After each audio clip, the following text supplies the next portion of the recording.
Everyone keeps saying just get more certification and you will be hired. But unfortunately, that's not the truth. My name is Vimal Singh, and today we will be talking about one of the most critical point that every IT infrastructure professionals are talking about. What would be our future? Where should I build our career? What are the technology that we should learn?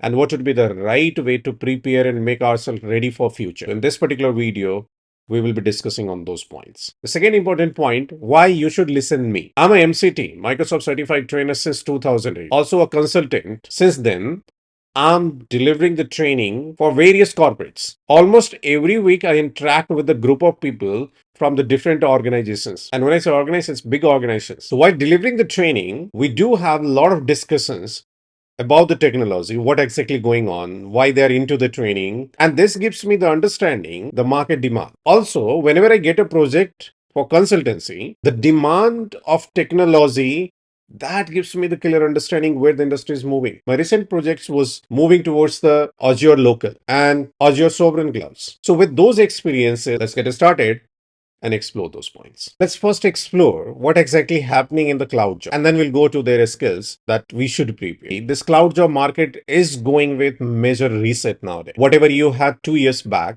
is already outdated. So what we should explore, what we should prepare. The old way was what? Where the admins were getting hired and responsible to create the resources on a particular cloud. Either it can be AWS, Azure, GCP, whatever. It's just spinning up the resources over there. But the new reality is what? Companies need pros who solve complex business problems at a scale. Not the traditional and the basic administration is required anymore. That can be done with a lot of automated approach. You're not supposed to create a virtual machine. One agent can create a virtual machine for you. Especially if you're in Azure, you must have seen the Copilot is already coming to that particular place. I mean, in the portal, and you can take a benefit of that. And while creating with the resources with Copilot, it analyzes a lot of things which is really difficult and time-taking job for an admin. Industry is considering that. Why you should be there?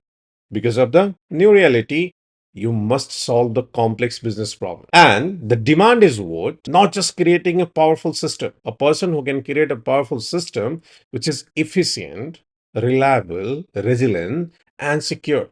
As you can see, that's the new requirement. Now question comes, how we are going to prepare ourselves for these changes and the demand. So let's explore the first skill set and then we'll move slowly towards others. Let's talk about the first segment, which is multi-cloud and automation.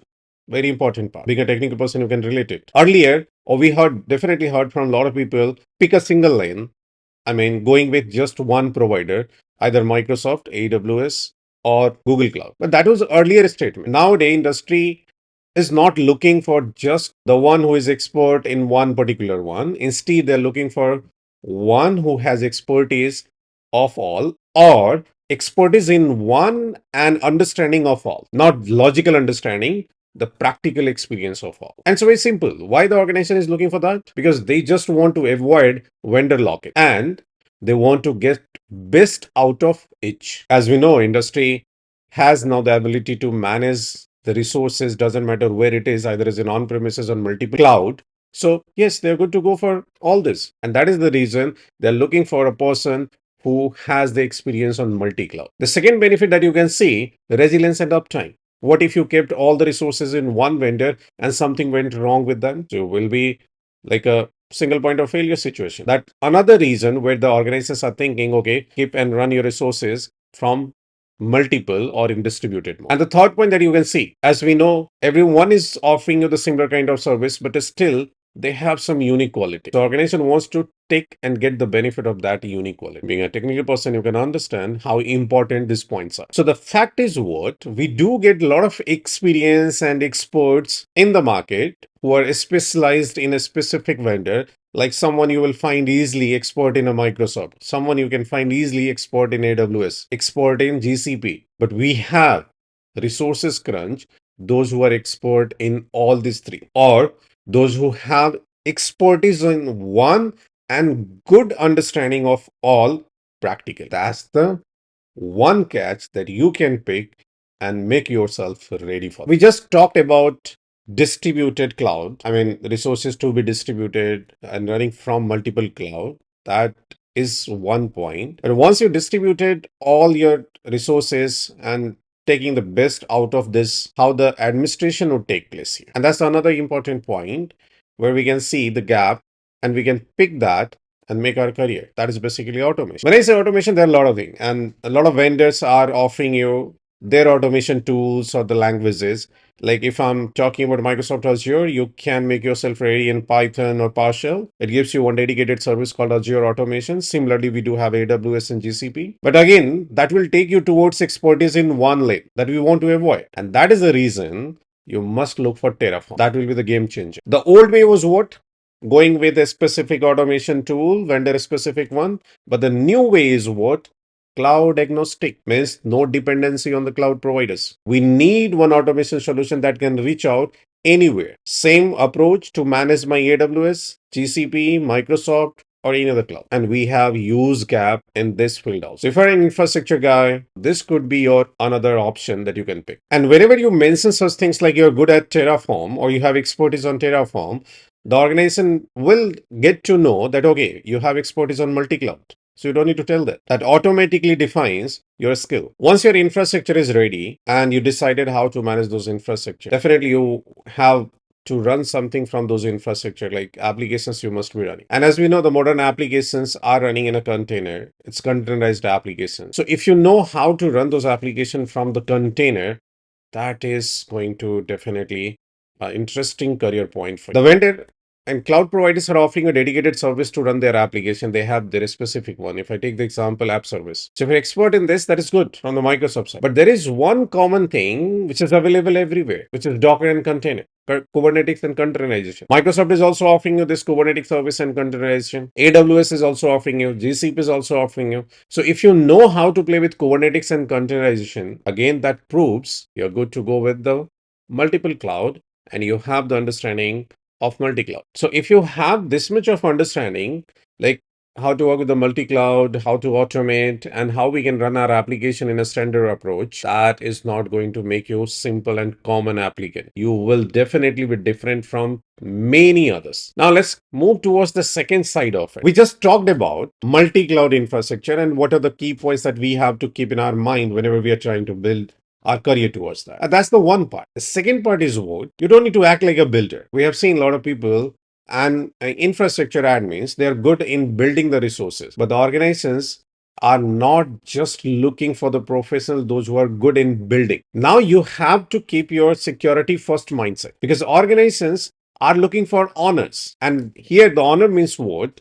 As honor keeps the track of your resources, security, and the finance should not be costly. It should be within the budget. That's the mindset. We have seen a lot of people, and easily we can find those who are expert in building. But we have to now build and think the honor skill, where we must be good in building, good in securing, and cost management. So as you can see on the slide, the shift is what? Builder versus honor. You must have deep security understanding and FinOps. You must know how to develop cost-effective solutions. As we are trying to become honor now instead of builder, so how the security and the finance will get managed? We don't need to go in a traditional approach where we are going to install the firewall and good to go. Or we just install the network appliances in the network and sending all the traffic through that and coming through that. We have to do it in a hybrid approach. So we must know